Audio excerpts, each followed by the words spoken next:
दोस्तों 14 मार्च को हमारा कक्षा 11वीं का हिंदी विषय का एमपी बोर्ड का वार्षिक परीक्षा का पेपर होने वाला, इसलिए लगातार मैं आपको तैयारी कराते जा रहा हूं और एक एक टॉपिक आपको धीरे धीरे कंप्लीट कराते जा रहा हूं। ओके, क्रम से वीडियो देखना चाहते हैं तो क्लास 11 हिंदी वार्षिक परीक्षा इंपॉर्टेंट क्वेश्चन आंसर के नाम से प्लेलिस्ट है, प्लेलिस्ट पे जाकर क्रम से वीडियो देखकर आप तैयारी कर सकते हैं। आज के इस वीडियो में दोस्तों हम महत्वपूर्ण कवि परिचय देखने वाले हैं। इस वीडियो को देखने के बाद दोस्तों आप हिंदी के पेपर में 3 नंबर पक्का कर लेंगे। सुकून का नाम सुना है? हाय हाय, इतना सुकून। क्योंकि आपके पेपर में कवि परिचय 3 नंबर का आता है।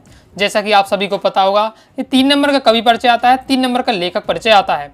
ओके, और ये टॉपिक ऐसा है कि इसमें मैं कहता हूं कि फोकट के तीन नंबर आपको मिल जाते हैं, यानी टोटल 6 नंबर आपको यहां से आप फिक्स कर पाएंगे। 3 नंबर का कवि परिचय, 3 नंबर का लेखक परिचय।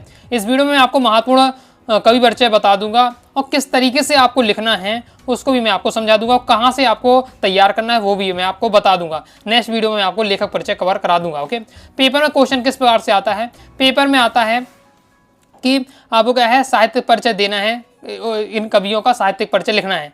फिर आपको निम्न बिंदुओं के आधार पर साहित्यिक परिचय देना है। 2 रचनाएं, भाव पक्ष, कला पक्ष, साहित्य में स्थान।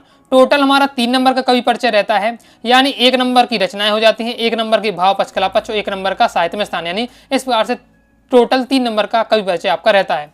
तो ओके, अब बात आती है, बहुत सारे विद्यार्थी को डाउट रहता है कि भैया हमें लिखना कितना चाहिए। तो मैं कहूँगा कि अभी आपको मैंने बताया कि 2 रचनाएं लिखनी है, भाव पक्ष कला पक्ष का 1 ही नंबर हमें मिलता है, इसलिए 2 से 3 लाइन में आपको भाव पक्ष, 2 से 3 लाइन में आपको कला पक्ष बता देना है। ज़्यादा आपको लिखने की जरूरत नहीं है, क्योंकि मैं बताया 1 से 1.5 नंबर का आपका भाव पक्ष कला पक्ष रहता है, तो 2 लाइन में लिखेंगे तो भी आपका हो जाएगा। क्योंकि मैंने इसे टॉपर की कॉपी का एनालिसिस करता हूँ, क्लास 12 में भी बताता हूँ, टॉपर की कॉपी एनालिसिस की है। ओके, तो बोर्ड एग्जाम में भी जब आप क्लास 12 में पहुँच जाएंगे तो इतना ही लिखना है।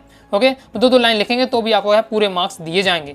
बस फिर इसके बाद साहित्य में स्थान की बात करें तो ये भी आपको 2 लाइन में कंप्लीट कर देना है। और भाव पक्ष कला पक्ष लिखे तो आप समझ जाएंगे कि ये कवि परिचय आपसे पूछा जा रहा है, क्योंकि पेपर में डायरेक्ट नहीं लिखा रहता कि कवि परिचय बताइए। पेपर में इस तरीके से आपको लिखकर आता है, तो भाव पक्ष कला पक्ष आपने देखा तो समझ जाना कवि परिचय पूछा जा रहा है। और ये दूसरे नंबर पर भाषा शैली लिखा हुआ है तो आपको समझ जाना लेखक परिचय से पूछा जा रहा है। अब दोस्तों हम बात कर लेते हैं कि आपको कौन कौन से कवि का कवि परिचय आपको तैयार करके रखना है, जो आपके हाई चांस रहने वाले हैं, तो इनका आपको तैयार करके रखना है। सबसे पहले जिस क्रम में मैं दे रहा हूं इसी क्रम में आपको सबसे पहले तैयार करना है, क्योंकि सबसे ज्यादा महत्वपूर्ण रहने वाला है मीराबाई जी का, जो हर साल एग्जाम में पूछा जाता है।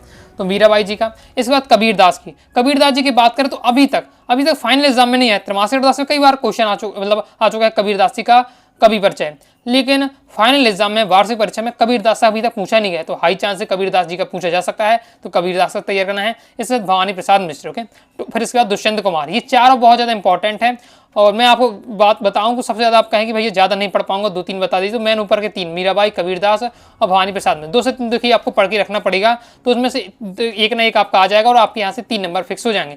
कुछ नहीं ज़्यादा करना है, 2 रचनाएं तो आप पढ़ ही लीजिएगा। 2 लाइन में भाव पक्ष, 2 लाइन में कला पक्ष तैयार करना है। साहित्य में स्थान तो आप 1-2 लाइन आपको लिखना है, जिसमें आप ये लाइन सबका जोड़ सकते हैं कि मान लीजिए कबीर का लिखना है, कबीरदास जी का हिंदी साहित्य के अद्वितीय कवि हैं, इनके साहित्य हिंदी साहित्य की अमूल धरोहर है। इस तरह से भवानी प्रसाद मिश्र का हिंदी साहित्य में महत्वपूर्ण स्थान है, आपके साहित्य हिंदी साहित्य के मूल धरोहर। इस बार से 1-2 लाइन याद कर लीजिए, वो सभी में सेट आपको कर देना है। ओके, अब बात आती है कि भैया इनको मैं तैयार करना चाहता हूँ, मीराबाई, कबीरदास जी का, भवानी प्रसाद मिश्र का कवि परिचय कहाँ से मिलेगा, कहाँ से हम तैयार करें इजी लैंग्वेज में। तो मैं पहले पढ़ा चुका हूँ। ओके, तो मीराबाई जी का, कबीरदास जी का, भवानी प्रसाद मिश्र का पढ़ा है। दुष्यंत कुमार का नहीं पढ़ा, तो आप अपने हिसाब से देख लीजिएगा। बाकी इन 3 का आप देखना चाहते हो तो मैं पढ़ा चुका हूँ। इसी वीडियो को डिस्क्रिप्शन में या पिन कमेंट में मैं लिंक दे रहा हूँ तीनों की। ओके, तो उन तीनों वीडियो को देख लीजिएगा। मीराबाई, कबीरदास जी का, भवानी प्रसाद मिश्र का वीडियो देखकर आपको कवि परिचय तैयार कर लेना है। मेरी लैंग्वेज में, मेरी भाषा में मैंने स्वयं पढ़ाया है, तो उसे आप देख लीजिएगा, तो इजी लैंग्वेज में आपको मिल जाएगा। तो इस बार से तो समझ गए होंगे कौन सा आपको कवि परिचय तैयार करके रखना है और कहाँ से आपको तैयार करना है। बाकी प्रॉपर तैयारी करना चाहते हैं, हिंदी के कोर्स को आप ले लीजिएगा, प्ले स्टोर से यूनिवर्सिटी क्लास ऐप डाउनलोड कर लीजिएगा। ओके, और वहाँ से आपको क्लास 11 हिंदी का कोर्स लेना है।